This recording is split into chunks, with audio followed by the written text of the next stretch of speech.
Alright guys, so Crush Lacrosse here, and I'm going to be talking about these things right here today in this video.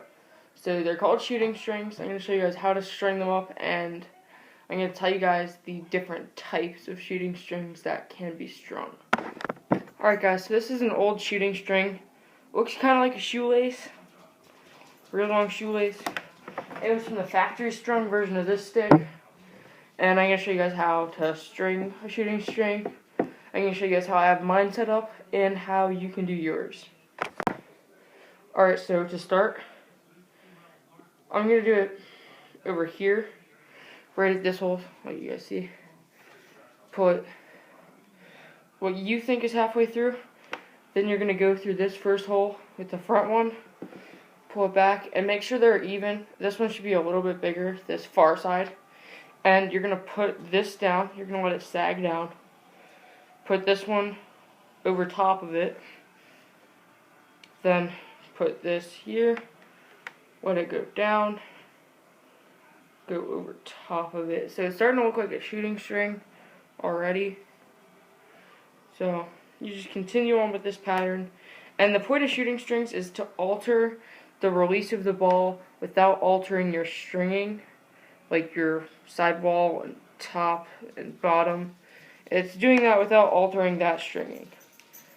So that's the point of having shooting strings, but they each do different things. So there's a V, and the V, it's kind of just shaped like a V. It has a very sharp release, and the ball leaves exactly when it hits that tip of the V.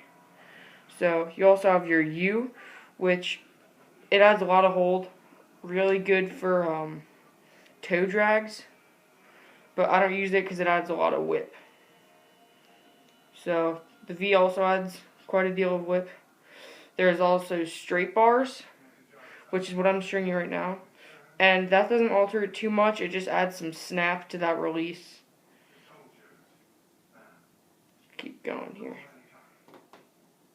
So it doesn't really do too much like the V and the U do.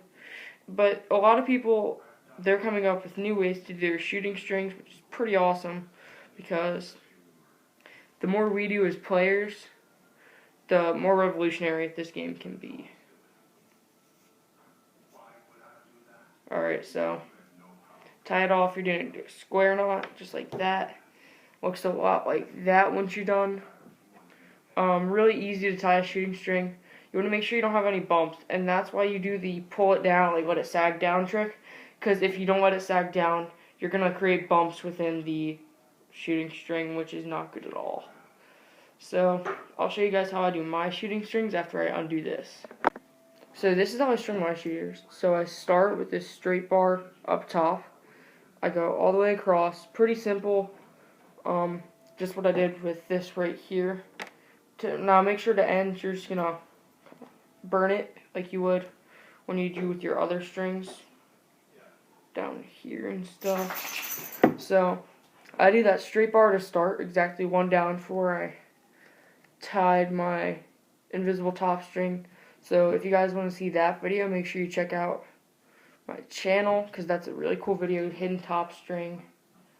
Yeah. So next I have, it starts out as straight and it travels upward to the point where, let me get a ball. So it travels upward. So here's my pocket, which is also another video. If you guys have not seen that, go check it out. And so the ball is going to go up, up, up, and by the time it hits here, it's exactly the ball size, that 4 spaces. So it's going to have that extra snap right here to the point where the ball is going to roll exactly there. It's leaving right here. It's out. So that's why I have my shooting strings like that. Hope you guys enjoyed.